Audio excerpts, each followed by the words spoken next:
안녕하세요. 이번 시간에는 이기적 리눅스 마스터 1급 리눅스의 실무의 이해 파트에서 3강 네트워크의 이해에 대해서 알아보도록 하겠습니다. 네트워크란 그림처럼 여러 컴퓨터들이 연결되어 있는 걸 뜻합니다. 해당 그림은 실제 우리나라가 다른 나라와 어떻게 인터넷으로 연결되어 있는지 보여주는 그림입니다. 이렇게 복잡하게 연결된 네트워크를 이해하려면 우선 OSI 7계층에 대해서 이해할 필요가 있습니다. OSI 7계층은 여러 나라, 여러 회사에서 네트워크와 관련된 무언가를 만들 때 모두 다 같은 방식으로 만들게 할 필요가 있었기 때문에 국제 표준화 기구 ISO에서 개발한 네트워크의 표준 모델입니다. 총 7개의 계층으로 나누어져 있고 데이터를 보낼 때는 상위에서 하위 계층으로 내용이 추가되고 데이터를 받을 때는 반대로 하위 계층에서 상위 계층으로 받은 데이터를 해석합니다. 각 계층마다 담당하는 기능, 프로토콜, 네트워크 장비 등이 모두 다르기 때문에 어떤 계층에서 어떤 것을 정의하고 있는지 구분할 수 있어야 합니다. 자, 그럼 각 계층에서 중요하게 봐야 하는 것들을 살펴보겠습니다. 먼저 각 계층에서 데이터를 전송하는 단위를 살펴보면 각 계층마다 부르는 용어가 다릅니다. 1계층부터 비트, 프레임, 패킷, 세그먼트, 메시지, 그리고 각 계층에서 사용하는 주소인데 네트워크를 제대로 이해하려면 이 주소들이 제일 중요하다고 할 수 있습니다. 2계층부터 맥 주소, IP 주소, 포트 번호가 있습니다. 없는 계층은 따로 정의된 주소 체계가 없는 것들이에요. 우리는 뒤에서 IP 주소에 대해서 자세히 배울 거예요. 자, 그리고 각 계층의 프로토콜들인데요. 2, 3, 4, 7 계층의 프로토콜들이 많이 사용되고 특히 중요합니다. 그럼 이번에는 각 계층의 네트워크 장비들을 살펴보겠습니다. 우선 1계층에는 컴퓨터에 연결되어 있는 랜 카드나 랜선 케이블이 있습니다. 이 케이블을 통해서 2계층 장비에 연결하거나 바로 3계층 장비에 연결하기도 합니다. 2계층 장비는 하나의 네트워크에 여러 대의 컴퓨터를 연결할 수 있게 이렇게 포트가 많은 걸 볼 수 있습니다.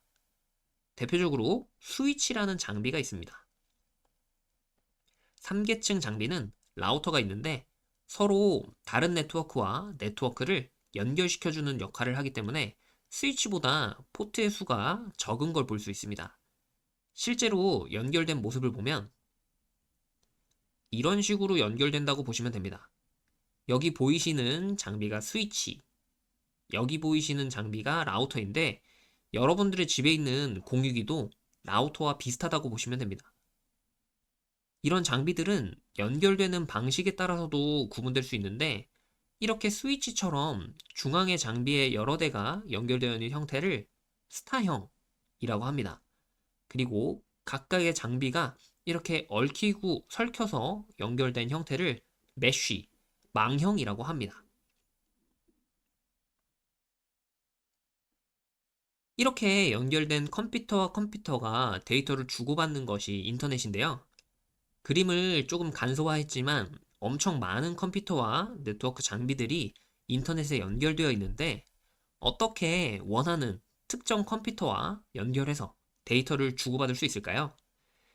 인터넷에서는 마치 여러분들이 택배를 보내거나 받을 때 택배 송장이라고는 이런 걸 작성을 해서 붙이듯이 데이터에 프로토콜을 붙여서 원하는 컴퓨터까지 데이터가 잘 전달되도록 하는 것입니다.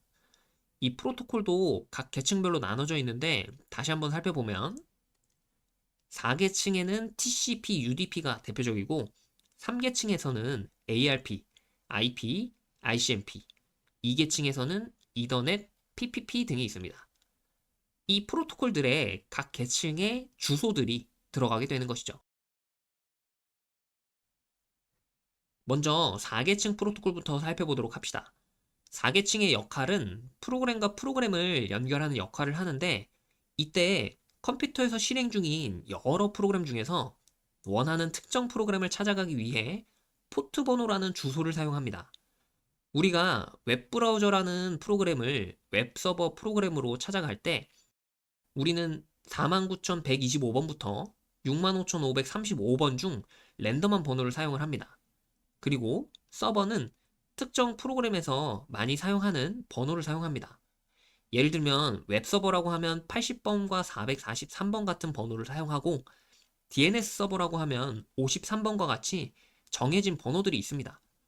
이건 다음 슬라이드에서 간단히 봐보고 지금은 웹서버를 기준으로 설명을 해볼게요. 프로그램과 프로그램이 연결이 되려면 TCP 3-way 핸드쉐이크라는 과정을 거쳐야 합니다. 클라이언트가 먼저 서버에 연결 요청을 이렇게 보내고 서버가 응답하면서 자신도 클라이언트에게 연결을 해도 되는지 요청을 보냅니다. 응답과 함께 요청을 보내는 거예요.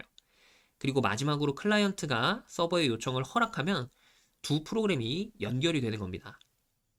이렇게 프로그램끼리 연결이 되고 나면 서로 데이터를 주고받을 수 있는 상태가 됩니다. 앞에서 말씀드렸던 다양한 프로그램의 포트 번호입니다. 기본적으로 특정 서버 프로그램은 이런 번호를 사용하게 되어 있지만 꼭 이것만 써야 되는 건 아니고 관리자가 임의로 변경을 해도 상관은 없습니다. 이 중에서 유명한 서비스를 제공하는 서버들은 좀 알아두는 게 좋아요. 대표적으로 웹 80번과 443번과 같은 게 있고 메일 관련된 서비스들은 25번, 110번, 143번 같은 것들이 있고 DNS 서버는 53번, 그리고 원격 접속하는 서비스들은 22번, 23번 등이 있습니다. 자, 그럼 우선 프로그램끼리 연결되기 전에 그 프로그램이 실행되고 있는 컴퓨터를 찾아가야 할 텐데 이때는 3계층의 주소, IP 주소를 사용합니다. IP 주소는 어떤 네트워크 장치에 연결하느냐에 따라서 컴퓨터의 IP 주소가 자동으로 설정이 될 수도 있고 수동으로 관리자가 설정을 해줘야 하기도 합니다. IP 주소를 설정할 때는 IP 주소, 서브넷 마스크, 네트워크의 장치의 주소, DNS 서버와 같은 이런 주소를 같이 설정을 합니다. 서브넷 마스크는 IP 주소에서 앞부분과 뒷부분을 나눠주는데 앞부분은 이렇게 특정 네트워크 장치, 네트워크 대역 자체를 찾아가는 데 사용이 되고 이 네트워크 대역에 연결된 여러 컴퓨터 중에서 특정 컴퓨터를 찾아가는 건 IP 주소의 뒷부분이 사용이 됩니다. 자, 근데 이제 실제로 여러분들이 인터넷을 할 때는 IP 주소를 설정하거나 웹사이트에 접속하기 위해서 특정 주소를 입력하거나 해서 사용해 본 적은 잘 없을 거예요. IP 주소를 설정할 때 같이 설정한 DNS 서버를 이제 같이 설정한다고 했는데 우리가 이렇게 도메인 주소라고 하는 형식을 입력을 하면 DNS 서버가 이걸 알아서 IP 주소로 바꿔주고 실제로 컴퓨터는 IP 주소로 찾아가는 겁니다. 우리는 도메인 주소라고 하는 이런 주소를 입력을 하고요. 그래서 DNS 서버의 자세한 동작은 7장에서 살펴보는 내용이 있으니까 나중에 알아보고 여기서는 도메인 주소의 형식만 봐보도록 할게요. 맨 앞에는 어떤 7계층 프로토콜을 사용할 것이냐라는 것이고 그 뒤가 주소인 거죠. 이 주소가 나중에 DNS 서버를 통해서 IP 주소로 바뀌게 됩니다.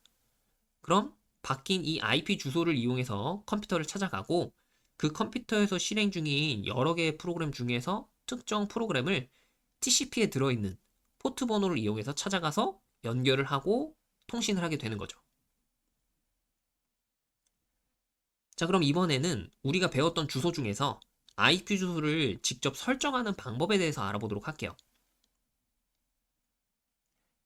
IP 주소는 어떤 장치에 연결하느냐에 따라서 자동으로 설정될 수도 있고 수동으로 설정될 수도 있는데 우선 관리자가 어떻게 설정할 건지 자동, 수동 여부를 결정해야 됩니다. 보통 서비스를 제공하는 서버 시스템을 구성한다라고 하면 수동으로 설정을 보통 많이 합니다. 수동으로 설정하겠다고 했다면 이제 아무 주소나 사용할 수 있는 건 아니고 이 연결된 3계층 장비, 공유기나 라우터 같은 장비에 맞춰서 설정을 해줘야 됩니다. 이제 직접 IP 주소를 설정하기로 했다면 GUI, 명령어, 파일 수정 등을 통해서 설정을 할 수 있는데 여기서는 파일을 이용해서 설정하는 방법에 대해서 알아보도록 하겠습니다. 우선 해당 파일을 편집기로 열어서 부트프로토 부분을 DHCP에서 스태틱으로 변경을 해줍니다. 그리고 onBoot를 yes로 해야 이 설정 파일이 실제 설정에 반영이 되게 됩니다. IP 주소는 IP 주소와 서브넷 마스크, 게이트웨이 주소, DNS 서버 주소를 다음과 같이 설정을 합니다. 이때 IP 주소의 네트워크 대역은 3계층 네트워크 장비에 맞춰주고 DNS 서버는 특정 서버의 주소를 써주면 됩니다. 몇몇 유명한 서버의 주소들이 있는데 8.8.8.8은 구글의 DNS 서버 주소입니다. 추가로 설정과 관련해서 알아둬야 될 네트워크 관련 명령어들은 다음과 같습니다. ifconfig는 IP 주소를 설정할 수도 있고 확인할 수도 있습니다. 보통 설정은 앞에서 배웠던 파일 같은 걸로 하고 ifconfig 명령어는 확인용으로 많이 사용을 합니다. 그 다음 nmcli는 레드햇 계열 리눅스에서 네트워크 설정을 관리하는 프로그램인 네트워크 매니저의 명령어고요. 라우트 명령어는 우리가 이제 다른 컴퓨터를 찾아갈 때 IP 주소를 이용해서 이 특정 네트워크 대역을 찾아가는 경로가 어딘지 확인할 수 있는 그런 명령어입니다. ARP는 2계층 주소인 맥 주소와 관련이 있는데 우리가 IP 주소를 입력을 하면 인접한 네트워크 장치를 건너서 원하는 컴퓨터까지 찾아가게 됩니다. 이때 인접한 컴퓨터를 찾아갈 때 사용하는 맥 주소를 IP 주소로 자동으로 알아오는 프로토콜이 ARP 프로토콜이고요. ARP 프로토콜을 이용해서 알아온 맥 주소를 확인하는 명령어가 ARP 명령어입니다. 그럼 이렇게 설정한 IP 주소로 통신이 제대로 되는지 확인하는 방법을 정리해 보겠습니다. 핑은 IP 주소로 통신이 가능한지 확인하는 명령어로 통신이 제대로 안 된다면 출력되는 결과에 따라서 왜 안 되는지도 대략적으로 알 수 있는 그런 명령어입니다. 넷스탯은 특정 서버에 접속했을 때 내 프로그램의 포트와 서버 프로그램의 포트, 연결 상태 등을 확인할 수 있습니다. 트레이스라우트는 특정 목적지까지 IP 주소로 통신을 할 때 거쳐가는 네트워크 장비들의 IP 주소를 모두 확인할 수 있습니다. 다음은 DNS 관련 명령어입니다.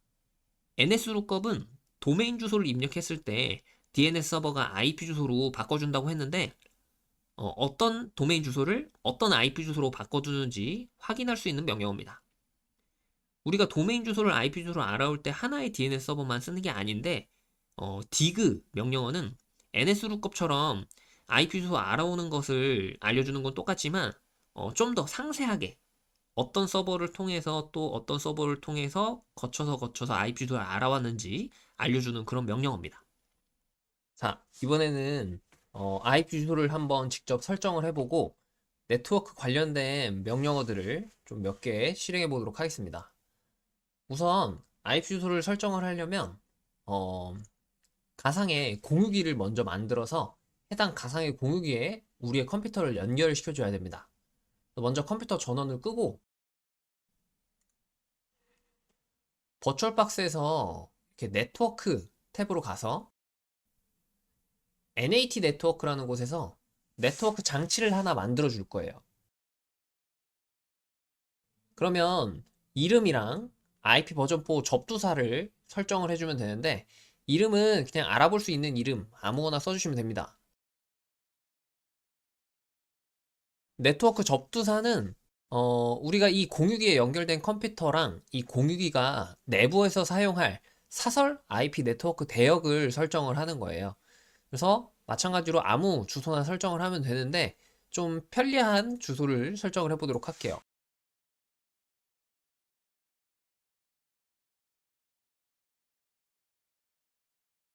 자, 그리고 이 네트워크 대역은 서브넷 마스크가 24라고 되어 있는데 요거를 이제 10진수로 바꾸게 되면 255.25.25.0이 되겠죠. 그래서 이 진수가 총 24개라는 뜻입니다. 자, 이렇게 만들었고 적용 버튼을 눌러줄게요. 그 다음 이 가상 머신을 방금 만든 가상의 공유기에 연결을 시켜줘야 됩니다. 설정 메뉴로 들어가서 마찬가지로 네트워크 탭에서 어태치드 2를 NAT 네트워크, NAT 네트워크로 해주고 방금 만들었던 이름의 가상의 공유기에 연결을 시켜주면 됩니다. 자, 그럼 이 상태로 부팅을 한번 해볼게요. 자, 부팅이 다 됐으면 관리자로 로그인해서 진행을 해보도록 할게요.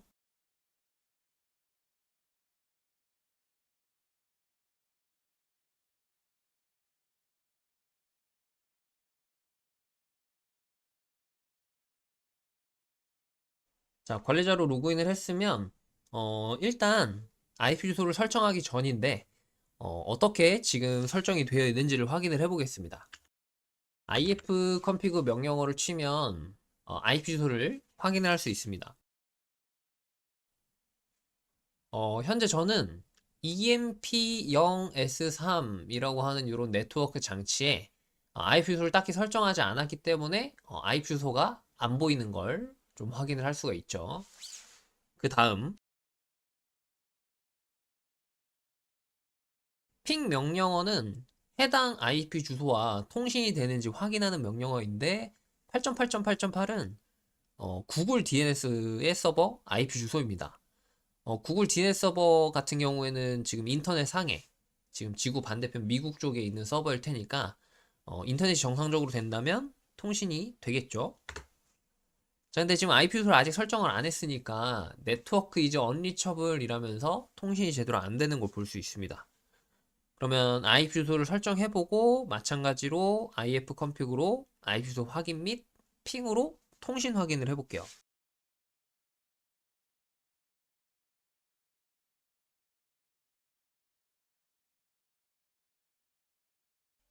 자, IP 주소를 설정을 할 거면 레드햇 계열 리눅스 같은 경우에는 이런 경로에 있는 파일을 설정해주면 되는데 이 파일의 마지막에 있는 이 이름이 ifconfig으로 확인했던 네트워크 장치의 이름입니다.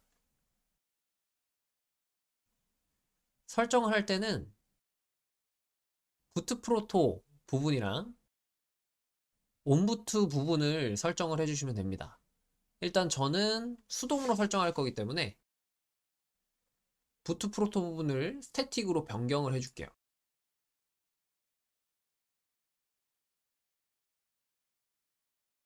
그 다음 이 설정 파일이 정상적으로 적용이 되게 하기 위해서 온부트 부분을 yes로 바꿔주겠습니다.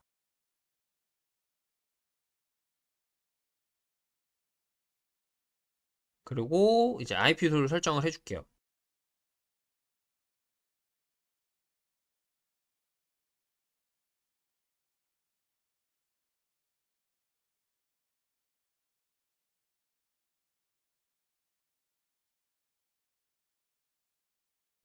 자, 이렇게 설정을 했는데 IP 주소는 아까 설정했던 가상의 공유기 NAT 네트워크의 네트워크 대역과 이렇게 맞춰준 거죠.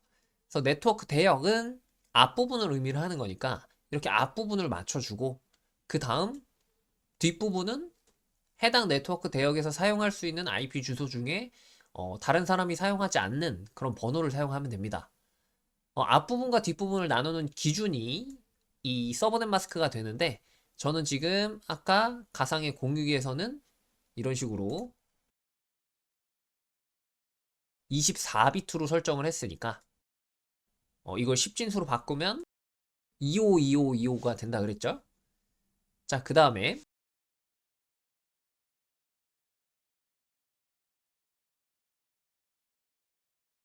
게이트웨이 주소 같은 경우에는 이 컴퓨터가 연결된 공유기에 내부에서 사용하는 IP 주소를 입력합니다. 게이트웨이 주소 같은 경우에는 보통 내부에서 사용하는 IP 주소 중에서 가장 작은 번호 또는 가장 큰 번호를 사용을 합니다. 일반적으로 가장 작은 번호를 많이 사용을 해요. 버추얼박스 같은 경우에는 이런 식으로 해당 네트워크 대역의 첫 번째 주소가 이 게이트웨이의 주소가 됩니다.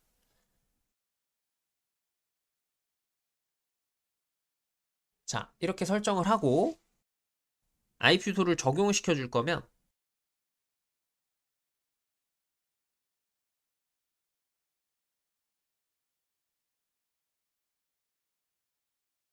네트워크 매니저라는 데모 프로세스를 재시작시켜 주시면 돼요. 자, 그럼 IF 컨피그로 한번 확인해 볼게요. 아까는 확인되지 않았던 IP 주소가 이렇게 확인이 되는 걸 볼 수 있죠. 설정 파일에 설정한 IP 주소대로 지금 설정이 잘 됐고요. IP 주소가 설정이 됐으니까 인터넷으로 통신이 잘 되는지 확인을 해보겠습니다. 자, 핑 명령어는 ICMP라고 하는 프로토콜을 해당하는 IP 주소로 보내고 응답을 받는 그런 명령어예요. 이게 계속 켜두면 계속 통신을 하기 때문에 컨트롤 C로 꺼주시고요. 저는 지금 총 12개의 패킷을 보내고 12개의 패킷을 받았다가 정상적으로 인터넷이 잘 되고 있다라고 하는 거죠. 자, 근데 우리가 컴퓨터는 IP 주소로 통신하지만 사람은 IP 주소가 아니라 도메인 주소로 통신을 하니까 도메인 주소도 한번 확인을 해볼게요. IP 주소를 설정할 때 DNS 서버를 정상적으로 설정을 했고 DNS 서버와 통신이 되는 상태라고 하면 이런 식으로 도메인 주소를 입력했을 때 해당 DNS 서버가 IP 주소를 알려주게 될 겁니다.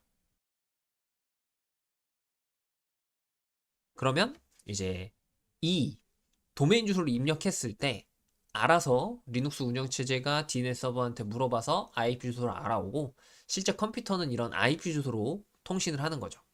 자, 이렇게 해서 네트워크 관련된 명령어들을 몇 가지 알아봤습니다.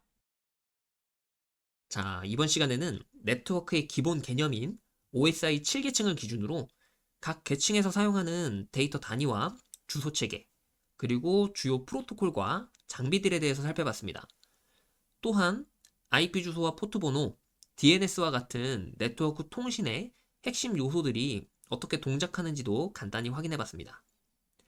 네트워크는 리눅스를 다루는 데 있어서 굉장히 중요한 부분입니다.